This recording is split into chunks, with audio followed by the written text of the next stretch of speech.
जो आज हमने फिजियोलॉजी का जो चैप्टर पढ़ना है वो चैप्टर नंबर 7 और टॉपिक है उसका गैस्ट्रो इंटेस्टिनल ट्रैक। हमारे स्टमक और इंटेस्टाइन में जो एक ट्रैक है जो उसको स्टमक को हमारे इंटेस्टाइन्स के साथ मैच करवाता है, उस ट्रैक को, उस रास्ते को हमने पढ़ना है। गैस्ट्रो मतलब स्टमक होता है, ठीक है। ऑर्गेनाइजेशन में अगर हम इनकी देखते हैं, the digestive system in the human being is compose of the long muscular tube. एक मस्कुलर ट्यूब, मसल से बनी हुई एक ऐसी ट्यूब जो कि ह्यूमन बींग्स में मौजूद होती है डाइजेस्टिव सिस्टम में, उसको हम क्या कहते हैं? गैस्ट्रो इंटेस्टिनल ट्रैक कहते हैं। उसको एब्रीवेशन उसका GIT है। और the elementary kanal and the accessory organ, जिस वो जो है एक एलिमेंट्री कनाल है, मतलब ट्यूब टाइप है, और एसेसरी ऑर्गन है वो। The GIT run through the ventral body cavity, it extend from the mouth to the anus and the consist of the oral cavity. ये जो हमारे पास गैस्ट्रो इंटेस्टिनल ट्रैक है ये आपके बॉडी के वेंट्रल पार्ट से, वेंट्रल कैविटी से होते हुए कहाँ तक जाएगा? माउथ में। और फिर ये इसके रास्ते में जो चीज़ें आएंगी वो एनस होगी, ओरल कैविटी होगी, फेरेंस, इजोफेगस, स्टमक आएगा, स्मॉल इंटेस्टाइन होगी, rectum and the anal canal and the GIT contain food from the time it is eaten until it digested and prepared for the absorption and the elimination. The walls of the GIT from the esophagus to the anus are composed of the following layer from the outer surface to the inward. हमारे पास जो intestinal track जो है वो हमारे digestive system में पाया जाता है, जो कि एक मस्कुलर ट्यूब है, ठीक है। ये स्टार्ट होगा, ये बहुत ही एसेसरी ऑर्गन है, ठीक है। और ये स्टार्ट होगा वेंट्रल बॉडी कैविटी से, और ये इसके रास्ते में ये जिन जिन चीज़ों के साथ अटैच होगा उसमें एनस आएगी, माउथ आएगा, ओरल कैविटी आएगी, pharynx, oesophagus, stomach, small and large intestine, rectum, मतलब हर वो चीज़ें इन्वॉल्व होंगी जिससे मतलब खुराक का अंदर जाने का हिस्सा, मतलब जहाँ से खुराक जो हमारी बॉडी से एंटर होगी, कहाँ कहाँ वो जाके इन्वॉल्व होगी, और कहाँ कहाँ इन्वॉल्व होने के बाद उसका वेस्ट मटेरियल बनेगा, कैसे वो आपकी बॉडी से आउट होगी।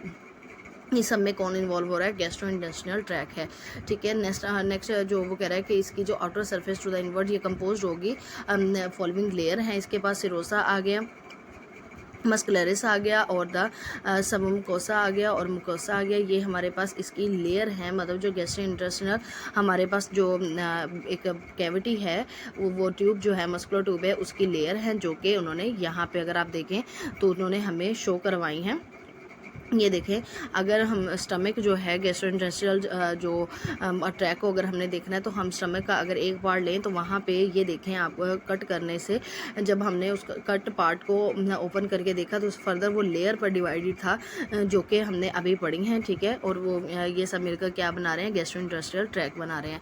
स्वेलिंग आ गया, चबाने का अमल, ठीक है, निगलने का अमल, the process in which the food is pass from the mouth to the oropharynx and then to the oesophagus and lastly in the stomach.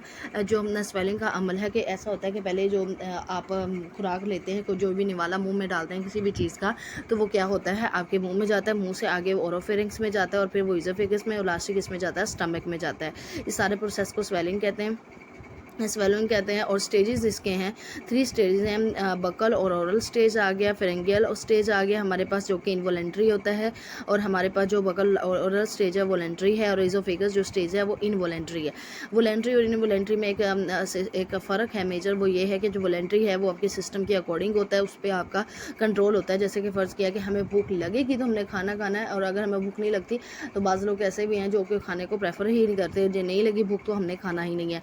इस पर हमारा कंट्रोल है। इनवॉलेंट्री वो स्टेजेस होती हैं जिन पे हमारा कंट्रोल नहीं होता, तो हमारा फेरेंगियल स्टेज पे और इजोफेगियल स्टेज पे हमारा कोई भी कंट्रोल नहीं है कि ये काम इस तरह के होते हैं, इन्होंने अगर इनके ज़िम्मे ये काम लगे तो ये होना ही होना है। जैसे कि हमने अगर मुंह में निवाला डाला है, वो तो हमारे कंट्रोल में था कि हमने बड़ा डालना है, छोटा डालना है, लेकिन वो उसको जो स्वेलो करना है वो तो हमारे कंट्रोल में नहीं है। जैसे वो छोटे छोटे पार्ट में डिवाइड हो जाएगा, उसने स्वेलो होना ही होना है। ओरल स्टेज आ गया, वॉलेंट्री सेंटर है, the swallowing centre is located in the medulla oblongata and the lower pons. ये हमारे दिमाग में, ब्रेन में ये जो सेंटर है माउथ के, उनकी जगह के बता रहे हैं कि मेडुला और ऑब्लोंगेटा और लोअर पोन्स में होंगे, जो कि दिमाग के हिस्से हैं। Oral stage in this stage the food passes from the mouth toward the pharynx by the voluntary movement of the tongue which moved upward against the palate and the passes the bolus into the pharynx.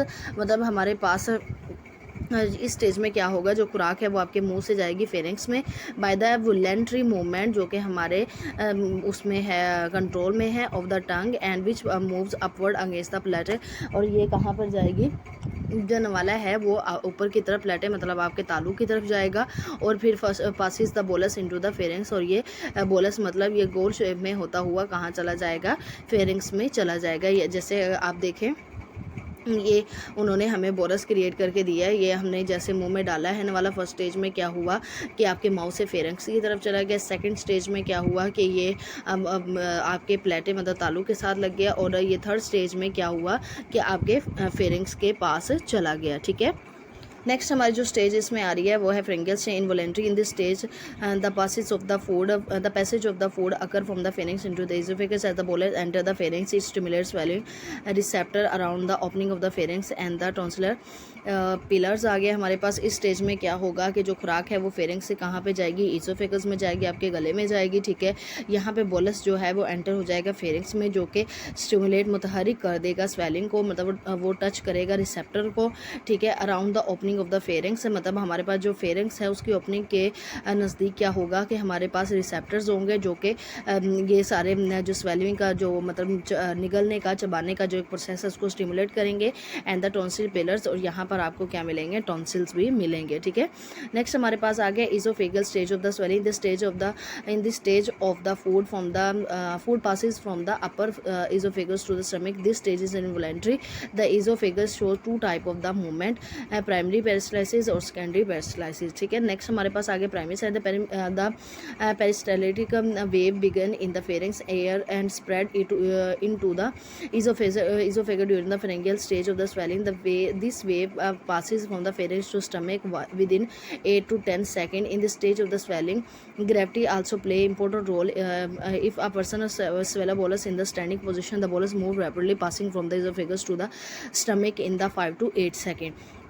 पेरिस्टालिटिक एक ऐसी stage है जहाँ पर खुराक जो है वो फेरिंग से फर्दर कहाँ स्प्रेड हो जाएगी, एजोफेगस में during the pharyngeal stage of the swallowing. इसमें क्या होगा कि जो वेव है वो पास करेगी, एक लहर पास करेगी फेरिंग्स टू स्टमक, मतलब जो हमारे खुराक है वो एजोफेगस से आगे उसने स्टमक में जाना है 8 to 10। यहाँ पर जो ग्रेविटी है वो मेन रोल प्ले करेगी। अगर आप स्टैंडिंग पोजिशन में खड़े होकर खाना खा रहे हैं तो उसे स्टमक तक पहुँचने में कितना टाइम लगेगा, 5 to 8 सेकेंड। अगर आप बैठ के खाना खा रहे हैं तो 8 to 10 सेकेंड टाइम लगेगा।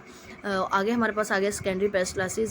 Secondary peristalsis wave are due to the distension of the esophagus by the retained food in the esophagus. Their waves are generated when the primary peristaltic wave leaves a small part of the food in the esophagus, and this secondary peristaltic will continue until the food is emptied from the esophagus into the stomach. The waves are the initiated partly by the intrinsic neural circuit in the esophagus and the enteric nervous system, and the partly by the reflexes that are the transmitted through the vagal nerve fiber. Secondary में क्या होगा कि हमारे पास जो food है वो इजोफेगस में क्या होगी, रिटेन हो जाएगी, रुक जाएगी। ठीक है, और ये वेव्स जनरेट होंगी बाय द प्राइमरी पेरिस्टालिसिस, जो कि क्या करेंगी कि जो खुराक का कुछ हिस्सा जो है वो इजोफेगस में छोड़ देंगी। ठीक है, नेक्स्ट हमारे पास आ गया है functions of the stomach. Function of the stomach क्या क्या फंक्शन हो सकते हैं, आप लोगों ने पहले भी पढ़ा होगा 9-10 में भी। तो क्या स्टमक है, ये स्टोरेज फंक्शन करेगा, मतलब हमारी खुराक को क्या करेगा, स्टोर करेगा। As a food enter the stomach to form the concentric ring in the body and the function of the stomach. The newest food lying close to the esophageal opening while the already reserved food moving toward the wall of the stomach. When food enter the stomach, vagal tone decreases the muscular tone of the stomach, so the wall can bulge tone of the stomach as the wall can bulge outward to the accommodate a greater quantity of the food. हमारे पास जो stomach है वो क्या करेगा, मतलब storing का काम करेगा। जो पहले जब आपके जो स्टमक है उसमें जो खुराक मौजूद है वो क्या होगी, इसकी इजोफेगल जो वाल्स हैं उनके साथ जाके अटैच हो जाएगी और इसके लिए न्यू आने वाली खुराक के लिए जगह छोड़ देगी। और जब वो न्यू खुराक आती जाएगी तो ये अब एक उभार पैदा करेगा अपने, ये क्या कहते हैं इसे, अपने जो वाल्स हैं इनको क्या करेगा, उभार पैदा करेगा। उभारने से मतलब ये जो इसकी अपनी जो कैपेसिटी है उसको एक्सटेंड करेगा ताकि ज़्यादा खुराक जो है वो समा सके इसमें। Mixing and the propulsion of the food in the stomach. The gastric gland of the stomach secrete digestive juice. This secretion come immediately in contact with the food in the stomach. When stomach is filled with the food, weak peristaltic wave move toward the antrum of the stomach along the stomach wall. These mixing waves are initiated by the basic electrical rhythm produced once every 20 seconds. The waves move down the stomach and not only causing the mixing of the secretion with food but also provide weak propulsion to move the food toward the antrum. हमारे पास ये जो stomach होता है, stomach में एक juice create होता है जिसको मतलब एक liquid type of material create होता है जिसको हम गैस्ट्रिक जूस कहते हैं, जिसको हम डाइजेस्टिव जूस भी कह सकते हैं। ठीक है, ये क्या करेगा, जो हमारे पास गैस्ट्रिक ग्लैंड है स्टमक के, वो एक गैस्ट्रिक जूस जो है उसको क्रिएट करेंगे और जो ये जो सिक्रेशन है वो किसके साथ कॉन्टैक्ट करेंगी, हमारे पास जो फूड है स्टमक में मौजूद उसके साथ करेंगी। और जब ये स्टमक फिलअप हो जाएगा फूड के साथ तो हमारे पास जो वीक पेरिस्टाल्टिक वेव जो है, मिक्सिंग वेव्स हैं, वो एंट्रम की तरफ चली जाएंगी, एंट्रम के पास जाएंगी of the stomach along the stomach wall। ठीक है, this mixing waves are initiated by the basic, और ये जो हमारे पास वेव्स हैं ये शुरुआत होगी इनकी बेसिक इलेक्ट्रिकल रिदम से जो कि हर 20 सेकंड में क्या होगी, प्रोड्यूस होगी। नेक्स्ट हमारे पास आ गया emptying of the stomach। gastric emptying occur when the food is broken down into the pieces, small pieces enough to the pass through the pyloric sphincter. Even each time the chyme is pushed against the pyloric sphincter, a small amount 2.7 ml escape into the duodenum. The amount of the chyme passing through the pylorus depend on the size of the particle. The particle alone no chyme can pass into the duodenum। ये कह रहा है कि हमारे पास जो gastric एम्पिटाइंग है वो वाजे होगी जब जो खुराक है वो क्या हो जाएगी, ब्रोकन डाउन हो जाएगी स्मॉल पीसीज में, तब हमारे पास क्या होगी, गैस्ट्रिक एम्पिटाइंग अकर होगी। ठीक है, और ये क्या होगा, कायम जो है वो क्या करेगा, पाइलोरिक स्फिंक्टर को पुशअप करेगा और स्मॉल अमाउंट 2.7 ml जो स्कैप हो जाएगी किस में जाएगी, ड्यूडिनम में, जो कि लार्ज इंटेस्टाइन का पार्ट है। अगर तो ये हमारे पास जो लार्ज ये जो फूड के पार्टिकल्स हैं वो लार्ज साइज़ में मौजूद हैं तो ये पुशअप उसको नहीं करेगा, तो ये ड्यूडिनम तक नहीं पहुंच पाएगी। ठीक है, नेक्स्ट जो इसका फंक्शन है हमारे पास ये है नर्वस सिग्नल्स आ गए। ये caused by the destination of this distension of the stomach by the food, कि ये जो हमारे पास जो फूड है जो डिस्टेंशन हो जाएगी, मतलब ये छोटे छोटे स्मॉल पार्टिकल्स में डिवाइड होके फर्दर आगे अपने डेस्टिनेशन तक जो पहुंचेगी उसको हम क्या कहेंगे, डेस्टिनेशन कहेंगे। और ये काज होगी किससे, नर्वस सिग्नल से, जो कि हमारे ब्रेन की तरफ से सिग्नल आएगा। गैस्ट्रिन एक हार्मोन है secreted from the antral mucosa is in response to the certain type of the food. हम इसमें गैस्ट्रिक जूस के साथ एक हार्मोन भी इन्वॉल्व होगा जिसको हम गैस्ट्रिन कहेंगे। ये आपका बहुत इंपॉर्टेंट MCQs है, इसको भी आप नोट आउट कर लीजिएगा। ठीक है, जो कि एंटरमिकोसा से आएगा सिक्रेट होके और ये फूड के रिस्पॉन्स में भी काफ़ी अहम किरदार अदा करेगा। Both of these factor promote gastric emptying. Next हमारे पास है secretion. The stomach secrete gastric juice which act as a digestive fluid, ये मैं आपको पहले बता चुकी हूँ। एंटीसेप्टिक फंक्शन, द पेरिटोल और the oxytic cell of the stomach secrete HCl which act as the antiseptic against swallowed bacteria। हमारे पास जो स्टमक है ये क्या करेगा, ये इसके बाद जो सेल होंगे जिसको हम पेरिटल सेल कहेंगे वो क्या करेंगे, वो HCl जो हाइड्रोक्लोरिक एसिड सिक्रेट करेंगे जो कि एंटीसेप्टिक का काम करेंगे अगेंस्ट द स्वेलोड बैक्टीरिया, जो कि जब हम खुराक को स्वेलो करेंगे उसके साथ अगर कोई बैक्टीरिया है ये हाइजीनिक है, अनहाइजीन है, तो फिर उसको क्या होगा, एंटीसेप्टिक का काम करेंगे। Digestion, the presence of the gastric digest protein into the peptones. It also digests fat to some extent by the help of the gastric lipase. Gastric renin coagulate milk while the HCl cause some hydrolysis of the food stuff। digestion जो हमारे पास stomach है उसका main जो function है वो digestion का function है, और इसमें क्या होगा, गैस्ट्रिक जो जूस है वो क्या करेगा, इसको हमारे पास जो खुराक है उसको डाइजेस्ट करने में हेल्प करेगा, जिसके साथ ये फैट को भी डाइजेस्ट करेगा, प्रोटीन भी होगा, मतलब एनर्जी लेगा फूड से। ठीक है, नेक्स्ट हमारे पास है एब्जॉर्प्शन है। Water, glucose, alcohol and the certain drugs are absorb from the stomach, के जो वाटर, ग्लूकोज वगैरह अल्कोहल है वो स्टमक जो उसको ऑब्जॉर्ब कर लेगा। The parietal cell secrete intrinsic factor which is necessary for the absorption of the vitamin B. हमारे पास जो पेरिटल सेल जो हैं जो कि सिक्रेशन में, एंटीसेप्शन में क्या कर रहे थे, हेल्प कर रहे थे, वो क्या करेंगे, एक अहम किरदार अदा करेंगे जिसमें वो एब्जॉर्प्शन करेंगे किसकी, विटामिन B12 की। एक्सक्रीशन आ गया, the stomach excrete certain toxin urea and the certain alkaloid, for example morphine. ये जो हमारे पास स्टमक है ये इसमें हमारे पास जो टॉक्सिन है, यूरिया है, जो कि हमारी बॉडी के लिए नहीं है ठीक, उनकी सिक्रेशन में भी क्या करेगा, हेल्प आउट हमें करेगा। Movement of the small intestine, ठीक है, हमारे पास the movement of the small intestine as elsewhere in the GIT, elsewhere it can be divided into mixing contraction and propulsive contraction। आगे हमारे पास ये जो हमारे पास मिक्सिंग कंट्रैक्शन है, इसमें क्या होगा कि हमारे पास ये बहुत कॉमन टाइप है इसकी इंटेंशनल कंट्रैक्शन की, जिसमें a part of the small intestine become distant with chyme. Chyme हमारे पास क्या है, ये पार्शली सेमी फ्लूइड है डाइजेस्टिव सिस्टम का, ठीक है, मतलब जो खुराक है डाइजेस्ट होगी, सेमी डाइजेस्टिव है, उसको हम काइम कहते हैं। ये स्ट्रेचिंग इंटेंसिव इलेक्ट्रोक्लाइज कंसेंट्रिक कंट्रैक्शन के हमारे पास ये जो डिस्टेंडेड होगा, ये क्या करेगी कि हमारे जो न्यूट्रिएंट्स हैं उनको ऑब्जॉर्ब करने में क्या करेगी, हेल्प करेगी, जिसमें इंटेंसिकल को स्ट्रेच करेगी, मतलब खींचेगी, और फिर उसको क्या करेगी, वापस उसकी जगह पर लाएगी, ठीक है। The segment contraction can spaced at a several interval, space interval along the intestine, मतलब ये जो इसका जो कंट्रैक्शन का वर्क है वो कहाँ पे होगा, इंटेस्टाइन के इंटरवल के साथ होगा, मतलब स्पेस बाय स्पेस होगा, ठीक है। एक साथ नहीं होगा, जैसे कि उन्होंने हमें यहाँ पर ये फिग में भी दिखाया हुआ है, ये देखें यहाँ पे थोड़ी सी जगह छोड़ के फिर हो रहा है, थोड़ी सी जगह छोड़ के फिर हो रहा है, ठीक है।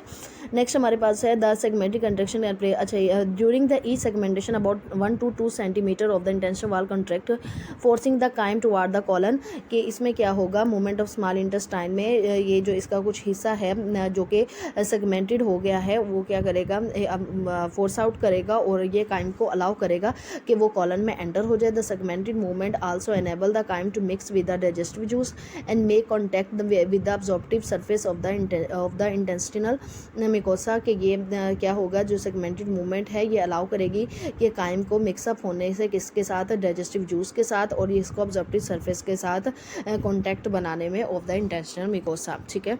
नेक्स्ट हमारे पास यहाँ पर जो आता है वो है प्रोपल्सिव मूवमेंट आ गया।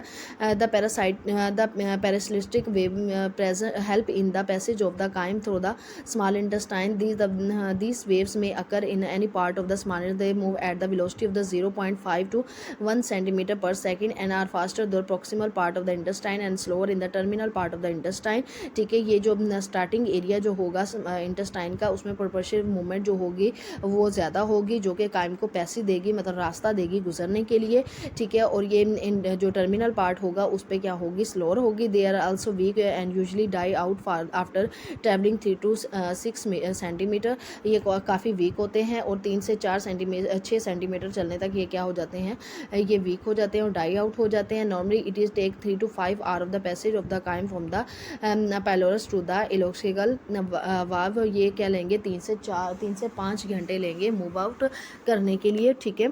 पेरिस्टाल्टिक रश आ गया, very powerful and the rapid peristalsis occur when travel along the distance in the small intestine with a minute। ये काफ़ी ये उसके propulsive मूवमेंट के क्या होगा, ऑपोजिट होगा, ये काफ़ी स्ट्रॉन्ग होगा और ये काफ़ी रैपिड इन ट्रैवल होगा। It rapidly sweep the intestine content in the colon. ये क्या करेगा, ये सारी जो मिक्सिंग होगी उसको लेके ये मूव आउट होकर जाएगा किसमें, कॉलन में। काजेज क्या है, may also occur due to the severe irritation of the intestine mucosa as a infection diarrhoea, मतलब डायरिया हैज़ा के सिचुएशन में ये क्या हो सकता है, जल्दी मूव आउट करेगा, ठीक है। होगा किस वजह से कि हमारी जो आंत है उसमें क्या होगी, इरिटेशन होगी, ठीक है। नेक्स्ट हमारे पास है movement of the colon and the large intestine. अब हमने लार्ज वहाँ पे जो हमारे पास मटेरियल था वो इजोफेगस से माउथ से चला गया इजोफेगस में स्टमक में चला गया, स्टमक से स्मॉल इंटेस्टाइन में, अब उसने जाना है लार्ज इंटेस्टाइन में through the colon. The movement is almost similar to the segmented movement which occur in the small intestine. Large circular contraction occur in the large intestine which the zone of the 2.5 centimeter of the circular longitudinal muscles contract at the stimulated point। ये जो movement है ये small intestine movement के बिल्कुल क्या है, एक जैसी है, ठीक है। और इसका जो जोन होगा सर्कुलर लॉन्गिट्यूडनल मसल्स का वो होगा 2.5 centimetre at the stimulated point, ठीक है। At the same time the unstimulated portion bulge outward to form a big like sac are the hesitation of the haustral contraction once initiated usually reach peak intensity in about 30 second and disappear for the next 60 second, ठीक है। कि इसमें क्या होगा कि ये भी इसको क्या करेगा, बाहर पैदा करेगा इसमें लार्ज इंटेस्टाइन में, ठीक है। और ये अपवर्ड की तरफ होगा और ये जब पीक पर होगा तो 30 सेकेंड लेगा ट्रैवल करने के लिए और फिर नेक्स्ट 60 सेकेंड में ये डिसअपियर हो जाएगा। Peristalsis, this is a progressive contractile while wave proceeded by a wave of the relaxation while which occur in the large intestine, colon, elsewhere in the gut. Peristalsis, like the segmentation contraction, move the chyme slowly 4.5 centimeter per hour along the colon. It takes 45 to 48 hours for the chyme to travel the entire length of the colon. मतलब ये क्या लेगा, 45 से 48 घंटे लेगा किसके लिए, मतलब मुकम्मल जो लेंथ है इसकी लार्ज इंटेस्टाइन में कॉलन तक पहुंचने के लिए, कॉलन से आगे फर्दर पहुंचने के लिए टाइम लेगा आपकी बॉडी से आउट होने के लिए। Propulsive movement 2 to 4 time daily, the chyme is swift rapidly along the colon by the peristaltic wave called the mass movement. 2 से 4 टाइम्स डेली, दिन में 2 से 4 दफ़ा द काइम जो है स्विफ्ट आउट होता है rapidly along the colon by the peristaltic wave. इस मूवमेंट को हम क्या कहते हैं, मास मूवमेंट कहते हैं। This movement force the faecal material into the rectum, जो कि ये जो मूवमेंट है ये क्या फोर्स करती है, जो फीकल मटीरियल है कहाँ पे मूव आउट हो जाए, रेक्टम में हो जाए। In this type of the movement the constructive ring occur at the distended or the irritated point in the colon 20 centimeter of the colon distal to the constriction, then the contract and the restoration occur as a unit to force the fecal material toward the rectum। ये इस time में क्या होगा कि जो हमारे पास ये जो लार्ज इंटेस्टाइन होगी उसके ऊपर रिंग्स बनना शुरू हो जाएंगी। ये कॉलन के पास इरिटेटेड पॉइंट के पास, इरिटेटेड पॉइंट पर कॉलन के पास 20 centimetre of the colon distal at the constriction, then the contract as the haustration occur the force the faecal material move toward the rectum. और ये क्या करेगा, फोर्स करेगा कि जो हमारे पास है ये फिसल मटीरियल मौजूद है वो कहाँ पर पहुँच जाए, रेक्टम तक के पास पहुँच जाए। The force of the contraction progressively grow for about 30 second until the another mass movement can occur. और ये जो मूवमेंट होगी वो फोर्स जो वो लगाएगा वो 30 सेकेंड होगी दूसरे मास को, जब तक कि दूसरा जो मास है मटीरियल मौजूद है वो वहाँ तक पहुँचना चाहिए। The whole series of this movement usually persist for about 10 minute to half an hour. ये जो जितना भी ये पूरा प्रोसीजर चलेगा ये 10 minute to half an hour चलेगा, ठीक है। Then this appear to the return perhaps as a half day और even a full day later. और ये क्या हो जाएगा, फिर ये ख़त्म हो जाएगा आधे दिन के लिए या फिर मुकम्मल दिन के लिए। Digestion and absorption of the carbohydrates, carbohydrate in diet, the principal dietary carbohydrates are the polysaccharide, disaccharide and monosaccharide. Polysaccharides are present almost in all non animal food particularly grains, मतलब कि ये जितने भी हमारे पास वेजिटेबल जिनमें animal food involve नहीं होती उनमें क्या होगी, पॉलीसेकेराइड्स मौजूद होगी। डिसेकेराइड सक्रोज, केन शुगर, और डिसेकेराइड लैक्टोज है, डाइसेकेराइड लैक्टोज हो गया। Other carbohydrate amylase, glycogen, alcohol, lactic acid, pyruvic acid and the pectin, dextrin. Next हमारे पास daily requirement, the every dietary intake of the carbohydrate 380 to 800 gram per day which represent 50 to 60% of the diet, ठीक है। हमारी जो diet है वो 50 to 60% किस पे मुश्तमिल होनी चाहिए, कार्बोहाइड्रेट पर।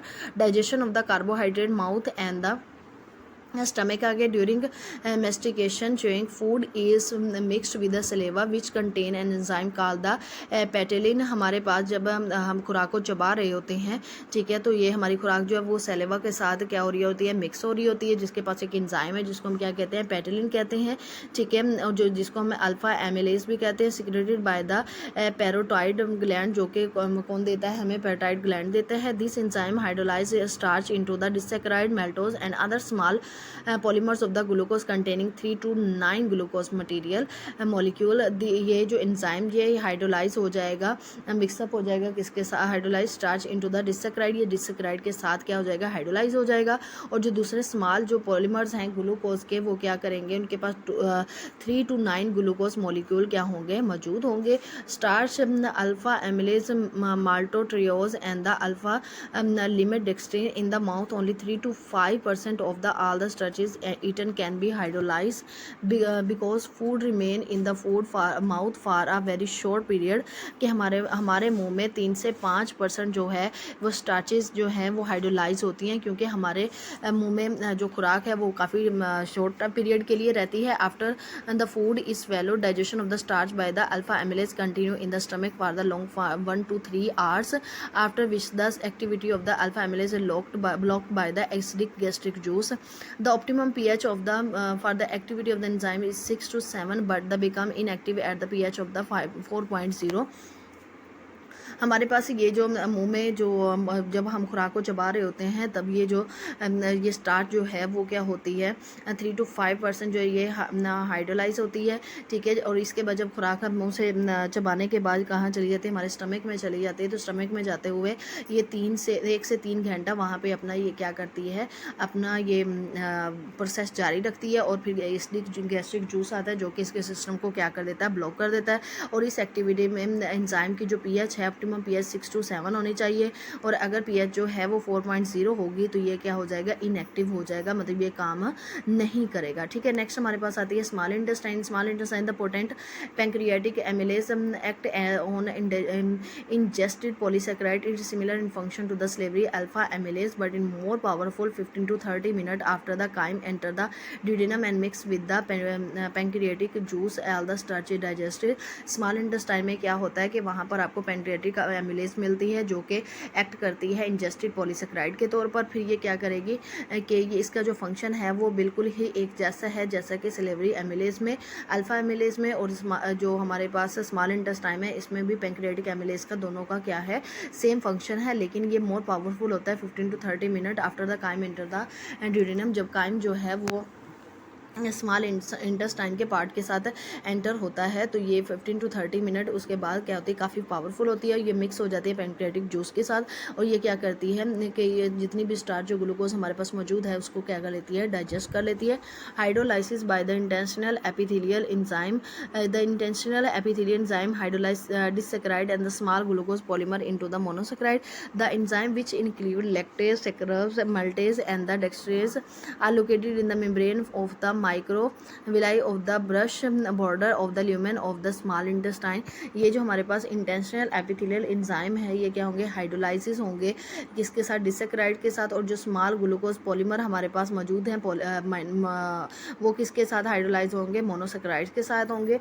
और यहाँ पे आपको जो एंजाइम इसमें इन्वॉल्व होंगे वो लैक्टेज होगा, सैकरेज होगा, मल्टेज होगा एंड डेक्सट्रेज होगा, जो कि हमारे पास माइक्रोविलाई ऑफ ब्रश बॉर्डर में ल्यूमन के स्मॉल इंटेस्टाइन के पार्ट ल्यूमन में मौजूद होगा।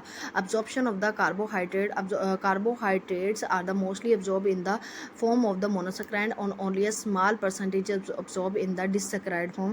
कार्बोहाइड्रेट जो है वो मोनोसैकराइड में ज़्यादा इजीली क्या होते हैं, अब्जॉर्ब्स होते हैं, ठीक है। Glucose and the galactose is coupled with the active transport of the sodium. Carrier protein have receptor site for glucose, galactose and the sodium. Fructose is transported by the facility diffusion. The transport of the monosaccharide then move out of the epithelial cell by facilitated diffusion and enter the capillaries of the villi from the finally the general circulation.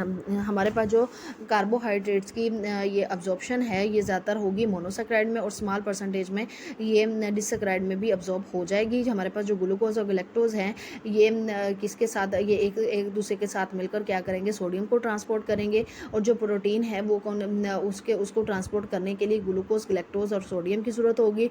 और जो fructose हैं वो किसके, diffusion के अमल से क्या हो जाएंगे, अब्जॉर्ब हो जाएंगे, ठीक है। इसी तरह ये फर्दर जो है ये सारी चीज़ें इसमें इन्वॉल्व होती जाएंगी। Digestion and absorption of the protein. Daily requirement कितनी है, जो daily protein requirement for adult is 0.5 to 0.7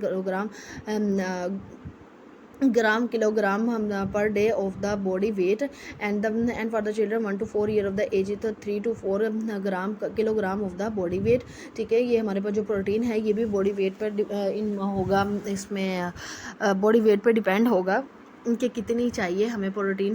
sources of protein क्या है, हमारे पास the protein found in the intestine come from the 2 sources and endogenous protein 30 to 40 gram per day as secretory protein as well as the protein component of the dead cells. The exogenous protein these are the dietary protein 75 to 100 gram meter per day as taken in the diet as plant and animal protein. जो हमारे पास protein का main part है, main जो हिस्सा है वो हमारे पास प्लांट से आता है, प्लांट्स और एनिमल से आता है। Digestion of the protein protein ने किस तरह से हमारी बॉडी में क्या होना है, डाइजेस्ट होना है। Protein digestion start in the stomach where the protein are the fragmented by the action of the pepsin into the peptide. Pepsin is the most important enzyme of the stomach which is active at a low pH 2 to 3 and the completely inactive at pH about the 5. ये हमारे पास जो protein की जो ये digestion है stomach में ये भी फ्रेगमेंटेड होगी bye the action of the मतलब फ्रेगमेंट्स में होगी bye the action of the pepsin, ठीक है, इनटू द पेप्टाइड। और ये पेप्सिन जो है ये इंपॉर्टेंट एंजाइम है किसका, स्टमक का, जो कि एक्टिव होगा pH 2 पर 3 और इनएक्टिव होगा pH 5 पे। This mean that the further digestion of the protein mostly occur in the upper small intestine duodenum and the jejunum under the action of the proteolytic enzyme of the pancreatic juice. हमारे पास ये जो digestion protein की digestion है ये कहाँ पर होगी, स्मॉल इंटेस्टाइन के अपर पार्ट ड्यूडिनम में, और ये हमारे पास जेजुनम में।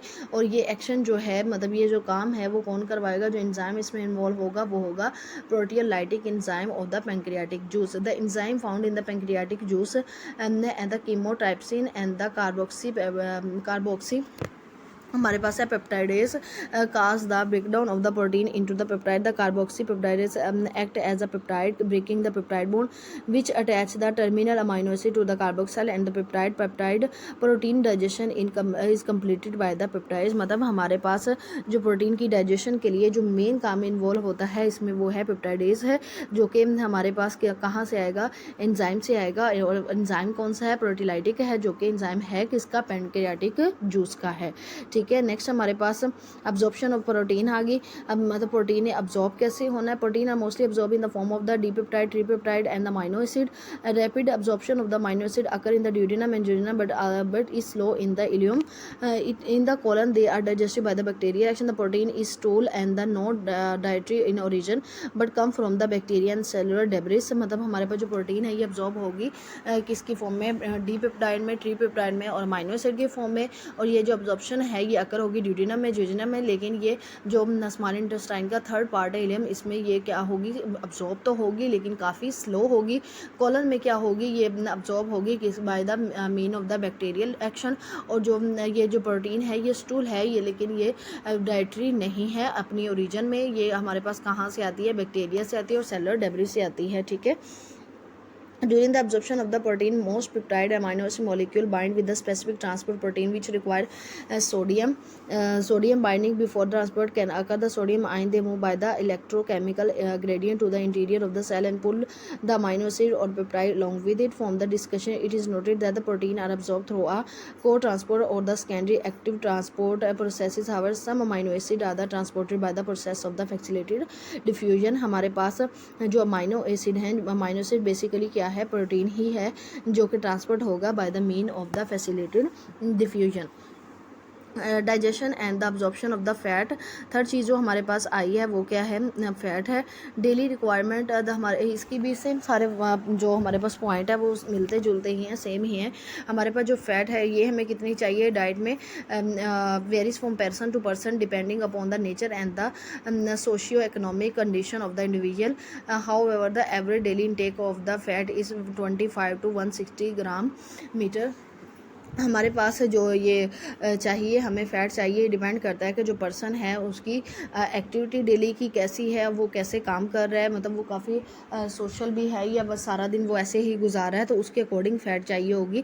बहुत ज़्यादा फ़ैट भी उसे ख़राब करेगी। Fat in the diet, natural fat होने, फॉस्फोलिपिड्स और कोलेस्ट्रॉल होने चाहिए, कोलेस्ट्रॉल ईस्टर होना चाहिए। Digestion of the fat in the young adults of the digestion of the lipid occur in the small intestine but during the mastication the serous gland of the tongue called Ebner gland present on the dorsal surface of the tongue in the stomach secrete lingual and the gastric lipase enzyme which can digest fat. They are mixed with the food during the mastication and become more active in the stomach.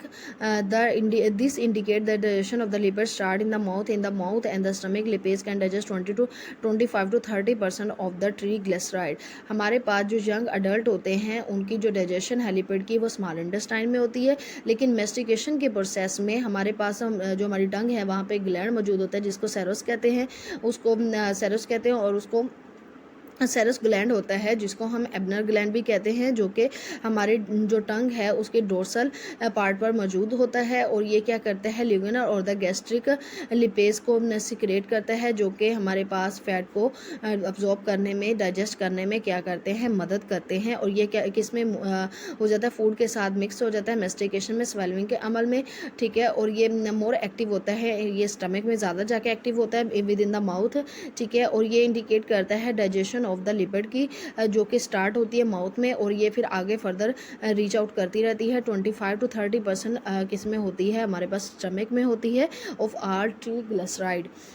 We know that the most digestion of the fat occur in the small intestine. हमारे पास जो fat है वो ज़्यादा किस में digest होती है, स्मॉल इंटेस्टाइन ड्यूरिनम में, by the action of the pancreatic enzyme, but before this occur emulsification of the fat is necessary, ठीक है। Emulsification of the fat is the first step in fat is in this process the fat are broken down to the small fat globule by the action of the bile acid and the lecithin, so that the enzyme can act on the global surface. हमारे पास emulsification एक ऐसा अमल है जिसमें हमारे पास जो fat है वो ब्रोकन डाउन स्मॉल फैट में, और ये फर्दर ये डाइजेस्ट हो जाएगी बाय द बाइल एसिड, ठीक है। Action of the pancreatic juice, pancreatic enzyme, the digestion of the fat pancreatic lipase, this enzyme present in the pancreatic juice hydrolyse fat molecule into the fatty acid and the monoglyceride, these are the product of the fat digestion.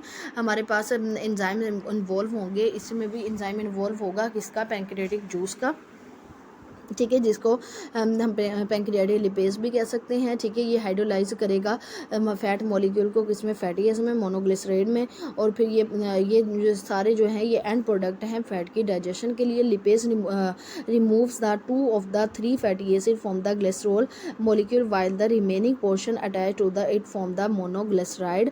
हमारे पास जो lipase है ये क्या कर देगा, 3 fatty acid को glycerol से रिमूव कर देगा, जब हमारे पास ये मोनोग्लिसराइड का कुछ पोर्शन बच जाएगा, ठीक है। Pancreatic phospholipase, this cleaves fatty acid from the phospholipids such as the phospho tidal choline or cholesterol esterase, this hydrolyzes cholesterol ester leaving the free cholesterol। digestion of the fat से हमारे पास क्या होगा, bile आएगा, bile के साथ agitation होगी, emulsification of the fat होगी, एमल्सिफाइड फैट जो हमारे पास आएगी उसमें हमें हेल्प करेगा डाइजेशन में, पैंक्रियाटिक लिपेज करेगा, फैटी एसिड करेगा, और 2 मोनोग्लिसराइड करेगा। नेक्स्ट हमारे पास अब्जॉर्प्शन ऑफ फैट आती है कि हमारे पास जो फैट है वो अब्जॉर्ब कैसे होगी।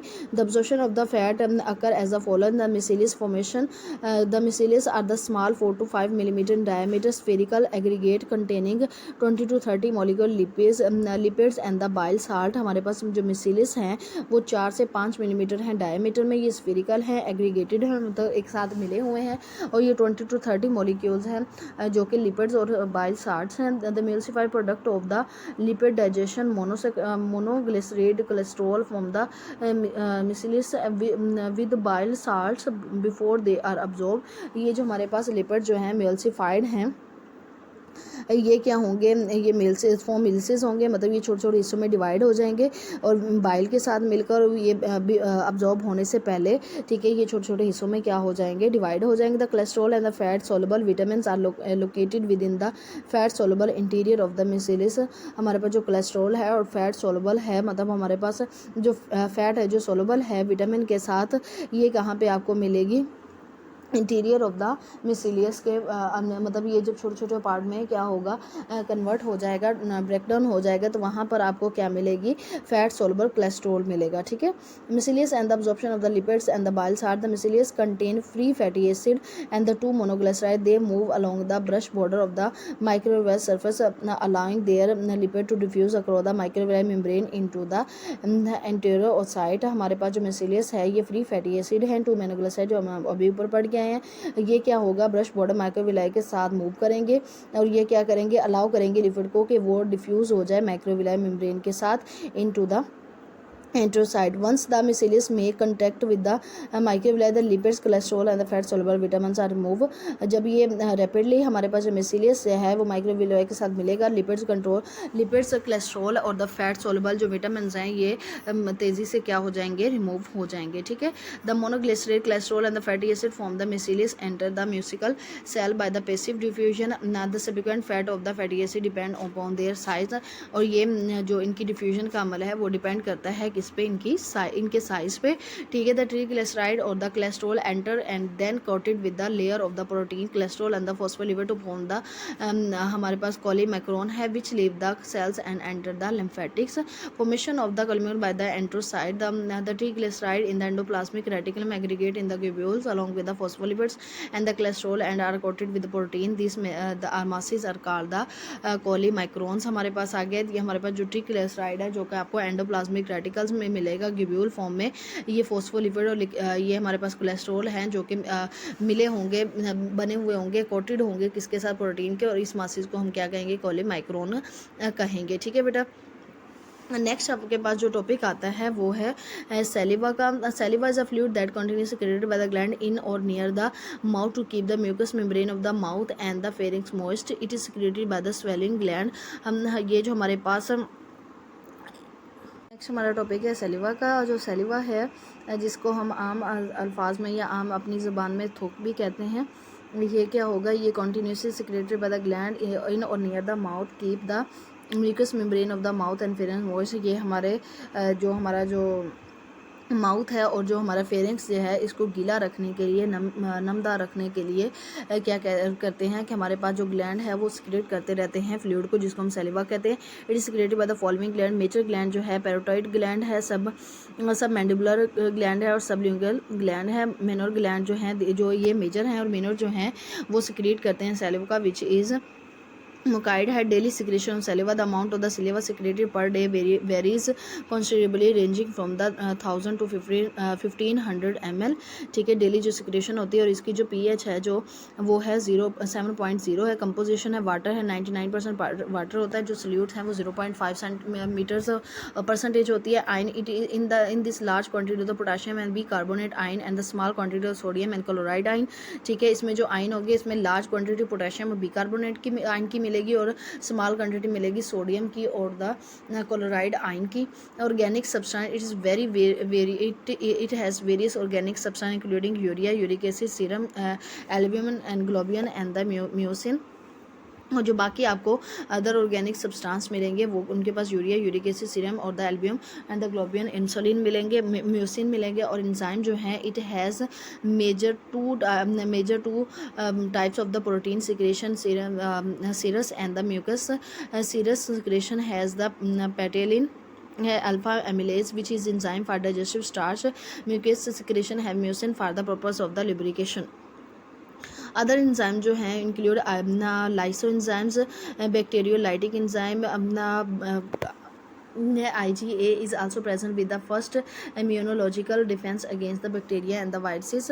Function of the saliva, function क्या है ये तो उन्होंने हमें कंपोजिशन बता दी कि इसमें ये चीज़ें मौजूद होंगी। अब सैलिवा का फंक्शन क्या है, keep the mouth moist and help in the movement of the tongue and lips during speech. ये हमारे पास जो ग्लैंड है जो कि सैलिवा रिलीज़ करते हैं, सिक्रेट करते हैं, ये इनका जो फर्स्ट फंक्शन है वो ये है कि ये हमारे माउथ को क्या करेंगे, मॉइस्ट रखेंगे और ये मूवमेंट में, टंग की मूवमेंट और लिप्स की मूवमेंट में को मूव करने के मूवमेंट में क्या करेंगे, हेल्प करेंगे ड्यूरिंग द स्पीच, बोलते वक्त। Help in the mastication swelling, और ये निगलने के अमल में भी क्या करेंगे, हेल्प करेंगे। Dilute the hot substances and thus prevents injury to the mucous membrane. Digestive function में भी ये क्या करेंगे, हेल्प करेंगे। एक्सक्रीटिव फंक्शन में भी हेल्प करेंगे। Help in the sensation of the taste, और टेस्ट करने में भी क्या करेंगे, ये हेल्प करेंगे, ठीक है।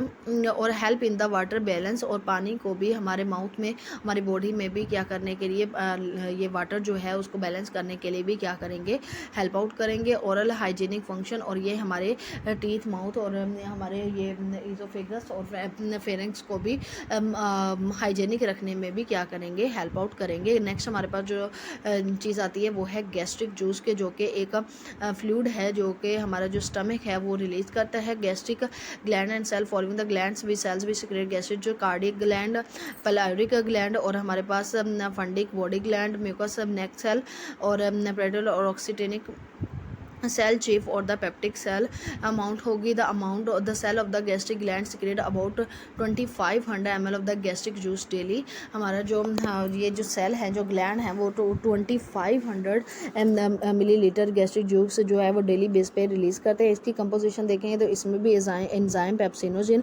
गैस्ट्रिक लिपेज, गैस्ट्रिक एमिलेज और द गिलेटिनेज इन्वॉल्व होंगे। आइन जो है एनाइन और कैटाइन है। वाटर इंटरेस्टिंग फैक्टर आ गए, हाइड्रोक्लोरिक एसिड आ गए, regulation of gastric secretion, nervous regulation and the hormonal regulation. Function क्या है? डाइजेशन ऑफ द प्रोटीन, हम अभी ये सारी चीज़ें पढ़ आए हैं। Digestion of the fat, antiseptic function, excretion और अदर फंक्शन, ये सारी चीज़ें हमने अभी पढ़ी हैं। पैंक्रियाटिक सिक्रेशन आ गई हमारे पास। नेक्स्ट हमारे पास है पैंक्रियाटिक सिक्रेशन।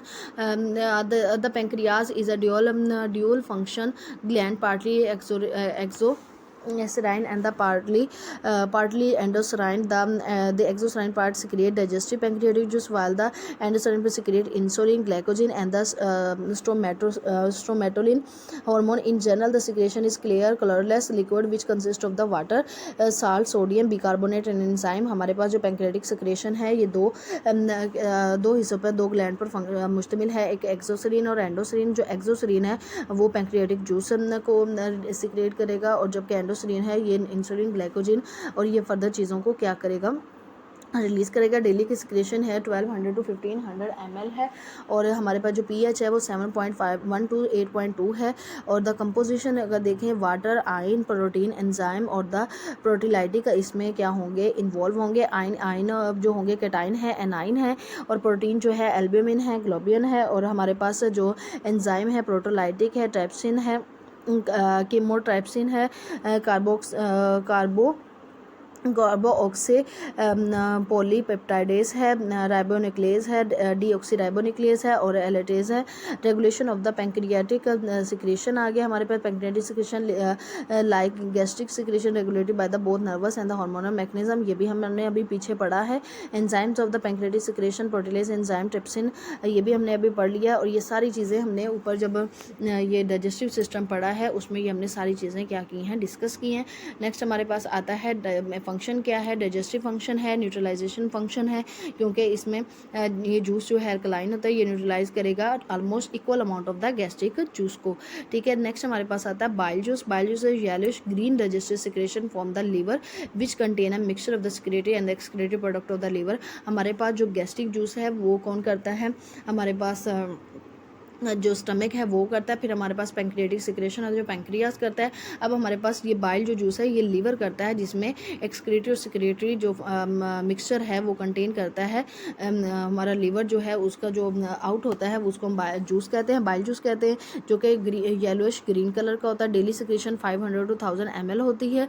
ठीक है, और इसकी pH 7.6 to 8.6 है। Storage Aldous bile juice is secreted continuously, it is stored in the gall bladder. और ये किस में होगा, ये बाइल जूस जो है ये कॉन्टीन्यूसली क्या होता है, सिक्रेटेड होता है, फिर स्टोर होता है किस में, जाके बाल ग्लैडर में।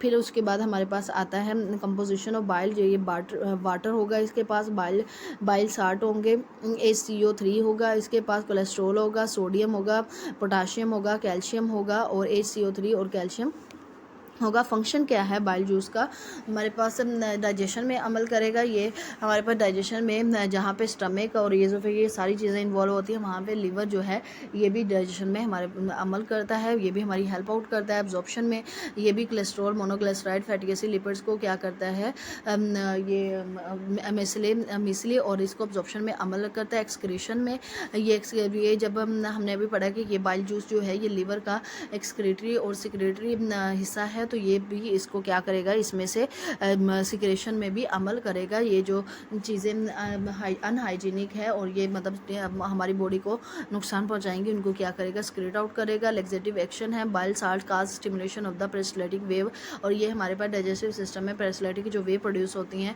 और एक्सक्रेटरी सिस्टम में भी इन्वॉल्व होती हैं, उनमें उनको क्या करेगा, स्टिमुलेट करेगा। मेंटेन pH, और ये हमारी बॉडी की जो ये हमारी बॉडी में डाइजेस्टिव सिस्टम में जो पार्ट इन्वॉल्व हो रहे हैं मीडियम की पीएच को मेंटेन करने में भी क्या करेगा, हमारी हेल्प करेगा। ठीक है बेटा। नेक्स्ट हमारे पास जो टॉपिक है लिवर का है। ठीक है, लिवर का एक टॉपिक पढ़ लेते हैं। Next, localization and size of the liver. Liver is the largest gland in the body. It weighs about the 1.5 to kilogram, lies immediately under the diaphragm and occupies most of the right hypochondrium and the part of the epigastrium. हमारे पास जो liver है ये body का सबसे largest gland है, ये 1.5 होगा और ये बिल्कुल डायफ्रेम के नीचे आपको मिलेगा। ठीक है। नेक्स्ट हमारा फंक्शन क्या है, liver cell detoxify the various substances. Liver cells create about a pint of the bile in a day. Liver cells produce plasma protein and serve as a site of the hematopoiesis during the fetal development. Liver cells store several substances, iron and the vitamin A, B12 and the D. Liver cell carry on numerous important step in the metabolism of the all three kind of the blood food, protein, carbohydrate and the lipids. मतलब ये क्या करेगा, substance को डिऑक्सीफाई करेगा, ये क्या करेगा, bile juice को क्या करेगा, सिक्रेट करेगा। उसके बाद ये प्लाज्मा प्रोटीन की प्रोडक्शन में हेल्प आउट करेगा। ये हमारे पास विटामिन जो है उनको स्टोर करेगा और ये क्या करेगा, मेटाबॉलिज्म में भी हमारी काफ़ी क्या करेगा, हेल्प आउट करेगा। नेक्स्ट हमारे पास आता है गाल ब्लैडर। गाल ब्लैडर जो है ये आपको मिलेगा, ये पेयर शेप में मिलेगा, 7 to 10 सेंटीमीटर होगा लॉन्ग और 3 centimetre broad its widest point होगा और it can hold 30 to 50 ml of the bile. It lies on the under surface of the liver and attached by the areolar connective tissue. Structure क्या होगा, ये हमारे पास muscular होगा, mucus layer होगा, जो कि इसके गाल ब्लैडर की वाल जो होंगी म्यूकस होंगी। ठीक है, सेरस होंगी और जो म्यूकस है लाइनिंग होगी, arrange in the fold and call the use and the similar structure to their the stomach. और ये क्या होगा, स्टमक के साथ मिलता जुलता होगा। इसका क्या फंक्शन है, the gallbladder store bile that enter in it by the way of the hepatic and the cystic duct. ये क्या करेगा, हमारे पास जो बाइल होगा, जो लिवर का जूस होगा बाइल, उसको क्या करेगा, स्टोर करेगा। During this time the gall bladder concentrate the bile 5-fold to the 10-fold. The later when digestion occur in the stomach and the gall bladder contract, ejecting the concentrated bile into the duodenum. और जब ये digestion हो जाएगी stomach में, ये intestine को देगा और ये गाल ब्लैडर कंट्रैक्ट हो जाएगा और फिर ये जो कंसेंट्रेट कर देगा बाइल को आगे ड्यूडेनम में। ठीक है बेटा, ये था आपका आज का टॉपिक। उम्मीद करती हूँ आपको समझ आ गई होगी। ठीक है, नेक्स्ट हम यूनिट नंबर 8 जो है वो हम नेक्स्ट स्टार्ट करेंगे। तब तक के लिए अल्लाह हाफ़िज़।